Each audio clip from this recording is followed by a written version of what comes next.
Welcome to Mansoor channel. இன்றைக்கி நம்ம வாழைப்பழத்தை வச்சு பஜ்ஜி பண்ண போகிறோம். வாங்க எப்படி பண்ணுறதுன்னு பார்க்கலாம். ஒரு பவுலில் நான் 1 கப் மைதா மாவு எடுத்திருக்கேன். இது கூட ஒரு 1/4 டேபிள் ஸ்பூன் அளவுக்கு உப்பு, 1/4 டேபிள் ஸ்பூன் அளவு பேக்கிங் சோடா, ஃபுட் கலர் நான் இன்றைக்கி எல்லோ கலர் எடுத்திருக்கேன். ஃபுட் கலர் வேண்டாம்னு நினைக்கிறோம், நீங்கள் மஞ்சத்தூள் கூட ஆட் பண்ணிக்கோங்க. ஒரு 1/4 கப் அளவுக்கு சர்க்கரை உங்களோட இனிப்புக்கு ஏற்ற மாதிரி தான் நீங்கள் ஆட் பண்ணிக்கணும். எல்லாத்தையும் நல்லா மிக்ஸ் பண்ணிக்கோங்க. சர்க்கரை எல்லாத்துலேயும் நல்லா மிக்ஸ் ஆகட்டும்.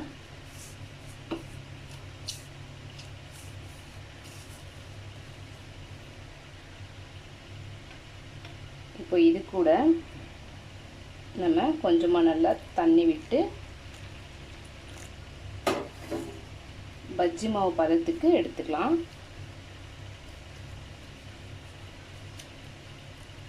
கொஞ்சம் கொஞ்சமாக தண்ணி சேர்த்து ஆட் பண்ணுங்க.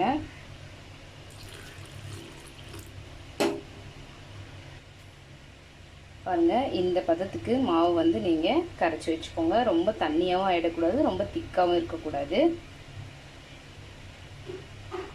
இப்படியே ஒரு 10 மினிட்ஸ் விட்டுருங்க. ஏன்னா மாவு நம்மளுக்கு நல்லா கொஞ்சம் உப்பி வரும். இப்போ நம்ம இந்த 3 வாழைப்பழத்தையும் நீல வாக்கில் சின்ன சின்ன அந்த பஜ்ஜி போடுற ஸ்லைஸாக கட் பண்ணி எடுத்துக்கலாம். இந்த மாதிரி ஸ்லைஸ் பண்ணி எடுத்துக்கோங்க.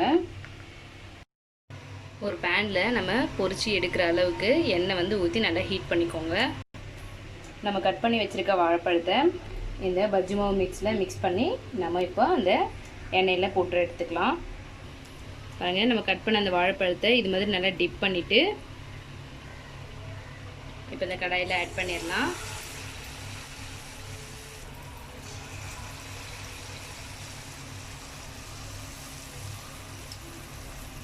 பாருங்கள் எந்த அளவுக்கு அது மேலே உப்பி வருது பாருங்கள்.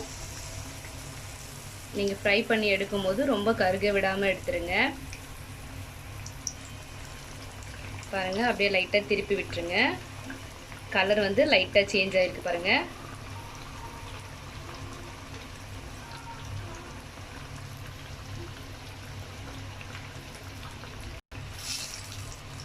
பாருங்கள், நல்லா கொஞ்சம் ஃப்ரை ஆகிடுச்சு. இப்போ நம்ம இதை எடுத்துடலாம். இப்போ இதை ஒரு பிளேட்டில் நம்ம மாற்றி வச்சிடலாம். ஒரு சூப்பரான வாழைப்பழ பஜ்ஜி ரெடி ஆகிடுச்சு. இது மாதிரி நீங்களும் உங்கள் வீட்டில் ட்ரை பண்ணி பாருங்கள். ட்ரை பண்ணி பார்த்துட்டு எப்படி இருக்குன்னு கமெண்ட் பண்ணுங்கள். உங்கள் ஃப்ரெண்ட்ஸ்க்கு ஷேர் பண்ணுங்கள். சப்ஸ்கிரைப் பண்ண மறந்துடாதீங்க. தேங்க்யூ.